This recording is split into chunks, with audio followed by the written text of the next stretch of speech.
Hello civil engineer, आज हम जानेंगे कि किस तरह से किसी भी स्लैब का कास्टिंग हो या फ्लोर का कास्टिंग हो तो उसमें कितना सरिया लगेगा, उसको हम आज आइए हम निकालना जानते हैं।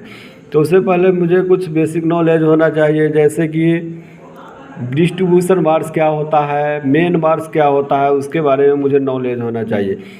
तो क्या होता है कि किसी भी मान लेते हैं कि मेरा ये क्या है, फ्लोर को कास्टिंग होने वाला है, फाइव या ग्रेट स्लैब का कास्टिंग होने वाला है। उसका हमें देखना है क्या है, डायमेंशन क्या है। तो पहला डायमेंशन है 3000 बाई 2000 mm में है।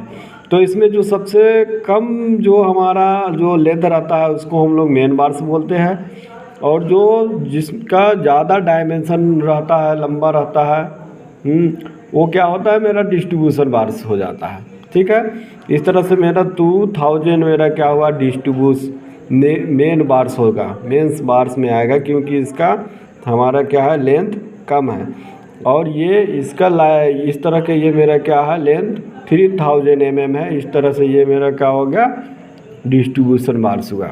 ठीक है, फिर आगे हमको देखना क्या है, उस स्पेसिंग निकालने के लिए और मुझे ज़रूरी क्या है कि हमें मालूम होना चाहिए कि एक सरिया के बीच से दूसरे सरिये के बीच का डिस्टेंस हमारा स्पेसिंग क्या है। तो हमारा स्पेसिंग 200 mm दिया हुआ है, ऑलरेडी 200 mm दिया हुआ है। फिर इसी तरह से मुझे देखना है कि डिस्ट्रीब्यूशन में हमारा स्पेसिंग क्या है। ये देखिए मेरा ये क्या हो गया, डिस्ट्रीब्यूशन बार्स हो गया। डिस्ट्रीब्यूशन बार्स के इसके ठीक 1 बार से दूसरे बार्स के बीच का डिस्टेंस 200 mm। इसी तरह से मेन बार्स में भी हो जाएगा, एक बार से दूसरे बार के बीच की डिस्टेंस 200 mm हमारा हो जाएगा। ठीक है, और डाया ऑफ बार्स मेरे को दिया गया है, मेन बार्स का भी डाया 10 mm है और डिस्ट्रीब्यूशन बार्स का भी डाया 10 mm का है। तो इसको निकालने का एक सिंपल सा फार्मूला है। अगर मुझे डिस्ट्रीब्यूशन बार्स का क्वांटिटी निकालना है, ये मेरा डिस्ट्रीब्यूशन बार्स हुआ। अब मुझे जानना है कि इसमें स्लैब में हमारा कितना क्वांटिटी इस तरह से आएगा, डिस्ट्रीब्यूशन में आएगा, इस तरह से डिस्ट्रीब्यूशन में। तो इसके लिए हमको क्या करना है, एक फार्मूला है। डिस्ट्रीब्यूशन बार्स के क्वांटिटी निकालने के लिए हमारा पास फार्मूला है मेन बार्स लेंथ अपन स्पेसिंग प्लस 1। अब मुझे देखना क्या है, इस तरह से मेरा सरिया बिछेगा, इस डायरेक्शन में बिछेगा, तो इस तरह से मेरा क्या हुआ, स्पेसिंग 2000 है। तो हम क्या करेंगे, ये 2000 को हम यहाँ पे लिखे। हमारा स्पेसिंग 200 mm ऑलरेडी यहाँ पे गिवन है, 200 mm। तो मैंने ये 200 mm को मैंने यहाँ पे रखा और +1 कर दिया। मेन बार्स लेंथ देखिए, मेन बार्स का लेंथ मेरा यहाँ पे 2000 mm है, तो मैंने 2000 लिखा, 200 स्पेसिंग +1 लिखा।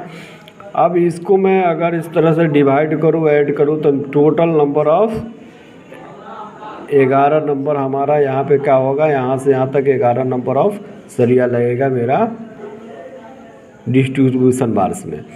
फिर इसी तरह से अगर मैं देखूँ मेन बार्स मेरा कितना लगेगा, तो सेम फार्मूला उसी तरह से मैं यूज करूँगा। इसका फार्मूला है डिस्ट्रीब्यूशन बार्स लेंथ अपन स्पेसिंग +1।